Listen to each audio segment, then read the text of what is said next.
Uh, Same way I'm telling the players to lose themselves in the team, I've got to do the same thing. And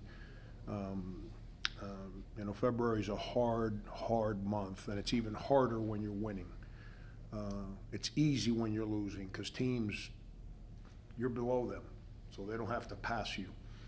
When you're winning, everybody you play is trying to pass you to get above you in league standings, and so you get everybody's A game. And collectively, we're going through that. Everybody on our team for the first time, so it makes it for difficulty. But I wasn't unhappy at halftime. I tried to stay real positive at halftime. They responded and played great the first 13, 14 minutes of the second half, and then we relaxed and we got casual.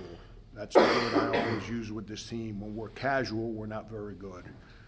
We got casual, and then they made some bombs, and then we missed free throws. When you do that, now you're in a dogfight. And we got to embrace the good and the bad today, and make sure that we collectively grow from all these experiences we're going through. Coach, Rul Diggins had 18 points to lead the way for you guys tonight. 6 made threes, career high for him. What really did you emphasize for Rul going throughout the entire game, especially since he attempted 11 threes and made almost 50% of them? Yeah, we did a better job in the second half of actually playing through our structure, like actually moving the ball and screening and guys getting where they belonged. And when you do that, you get good shots. And I thought we did a good job of loosening them up and executing and getting, what I mean loosening them up is getting Rasul's defender off his body, and then give him credit. We executed, and he jumped up and made shots. I'd been a lot happier if he had 22 points instead of 18, but it's I'll take the 18. Without him, we don't win today. Your backcourt, Rul Diggins and Keon Thompson, continue to make an impact every game. I asked Keon this question, but I'm curious to hear from you as an observer how their chemistry and how their relationships continue to develop as it seems that they continue to contribute on the court. Yeah, that's why they're better. They've embraced each other through heartache. Last year was a complicated season, which I would never speak on 80% of the complicated things. I'm only going to speak about the basketball part of it. But those two kids didn't run away from it. And through heartache, and we had heartache. During the season, after the season, we had heartache. Those two guys embraced it, and they said, nah, man, we're going to dig in, and we're going to help you and each other, and we're going to build this. And I like Keon showing leadership. Keon wouldn't speak to anybody last year. He's a quiet kid. He's showing leadership on our team. I felt so bad for him that House made those 2 bombs right when we built the lead, because without his ball screen defense, we can't level them off the way we did. He single-handedly, with offensive rebounds, cuts to the rim, transition baskets, ball screen defense, single-handedly allowed us to build that lead. And then he, learning moment for him. He got frustrated because House made some bombs and he got dejected.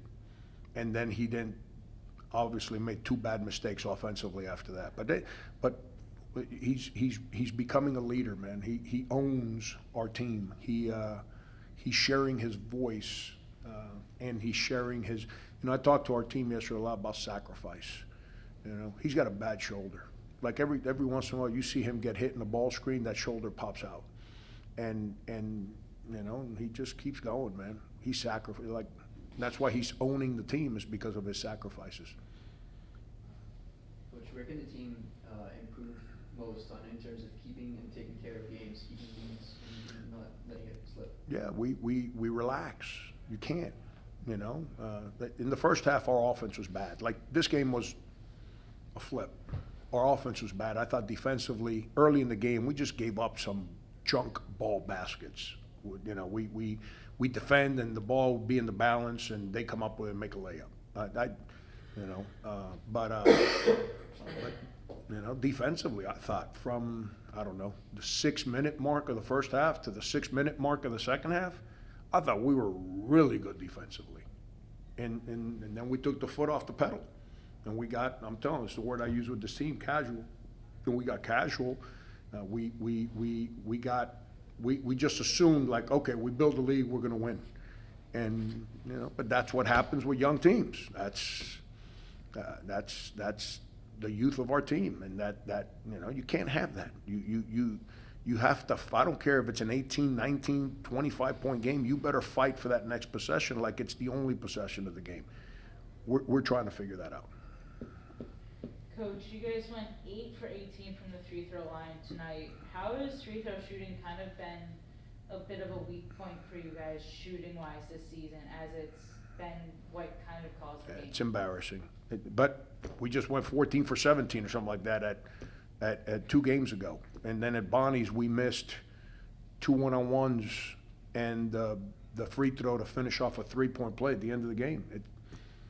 We lost to Harvard because we couldn't make free throws. We lost at Loyola because we couldn't make free throws. We missed 4 of them in the last minute 30 of the game. Got to make them.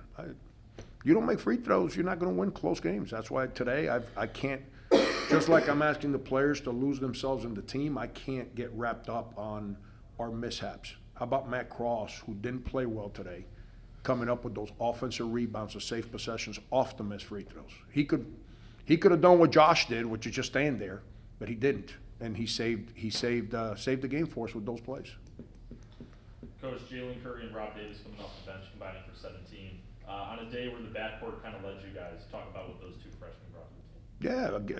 Yeah, I mean, give Rob hasn't played well for us in a while, but his spirit hasn't changed, and that's why I keep throwing him out there. He continues to battle, and he made a 3. I was happy for him, but defensively he's got to grow. Like this is what happens in league play. As soon as I put Rob in the game, guess what Archie did?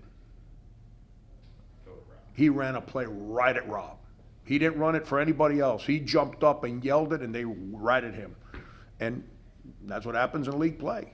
When you put people that struggle in certain areas in the game, they go at you. And Rob has to embrace that. I'm not trying to be critical. You asked me a question. I'm sharing the truth with you. But his spirit continues to be good. His desire to help continues to be good, and that's why I keep throwing him out there. So he actually, it's the best. He practiced really well yesterday, and today's the best he's played in game minutes in a while. And Jalen's got that. I hate using this word because then it sounds like a knock, but he's got that AAU basketball in him. The ball gets to him and he just wants to hold it, and he knows it, and he's trying to learn.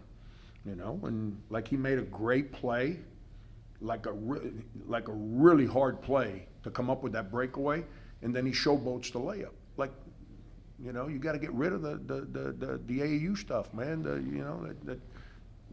But he's battling, man. I got no issues with those guys. Those guys come in here every day, and they do everything they can. And because of Keon and Rasul's leadership, those guys are getting better. Coach, you guys now hit the road for a 2-game road stretch at Richmond and at LaSalle.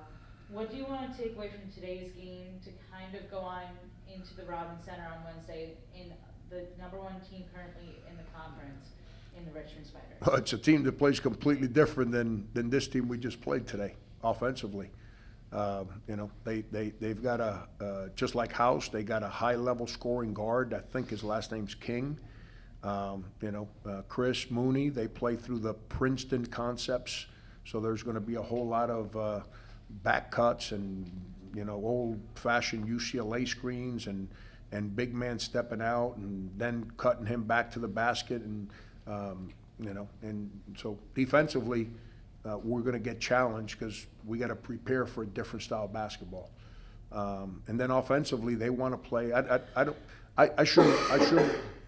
I have not broken them down yet. I'm actually, while everyone else is enjoying Mahomes throwing touchdowns, I'm going to be like immersed on a computer watching them, or Purdy, whoever. I'm going to be trying to figure them out. But he gets a bad rap. Chris gets a bad rap that they play slow. I don't think they play slow, but we like to play fast.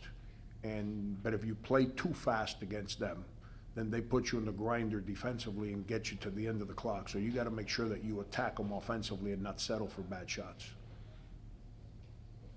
Coach, you just said about Davis saying he's elaborate on that more? Does that mean like as his physical body like gets stronger, or are you talking about something more mental? You gotta defend. Basketball IQ? You gotta defend. College basketball, man, like, you know, you play high school basketball, ain't nobody watch film.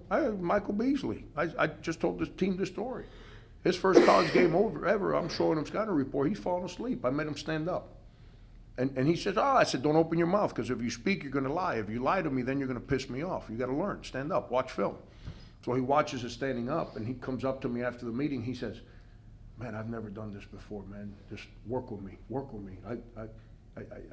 Just every freshman's the same way. I used to do scouting reports as a high school coach, because I learned from my high school coach. But the majority of the high school kids, they don't watch film, they just show up and hoop. And there's no structure in the majority of their games, so they just hoop. So you get beat, who cares? You gotta comprehend, if you get beat in April, there's another, April 10th, there's another tournament April 17th, then there's another one on May 3rd.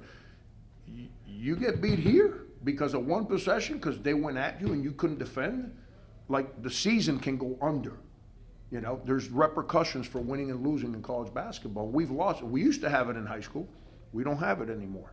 It's you know, and we got to fix that component of grassroots basketball. I'm not here to criticize. I used to be a part of it.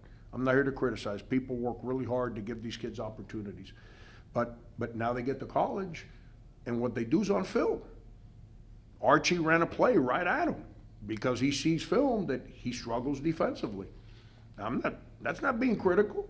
Critical if I say he stinks, he can't play, I can't stand his attitude. Then I'm criticizing.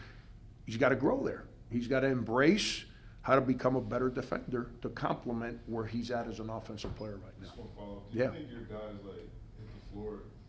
Are you concerned that they hit the floor too much? Jingay, Coleman. They fall down too much, man.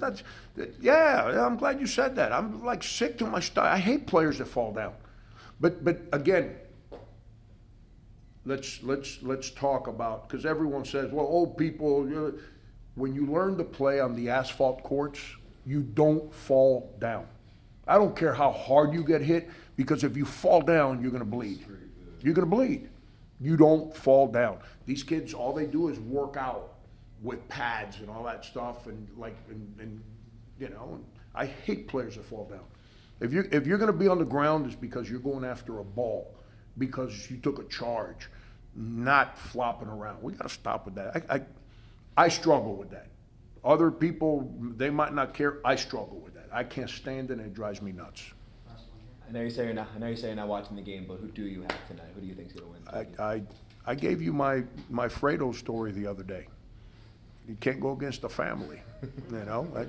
Old Michael told Fredo, I love you, you're my big brother, and I love you, but don't ever choose against the family again. And Fredo did. And what happened to Fredo? You know, have you seen the movie? No. Yeah, they sent them fishing in a canoe, and Fredo didn't come back.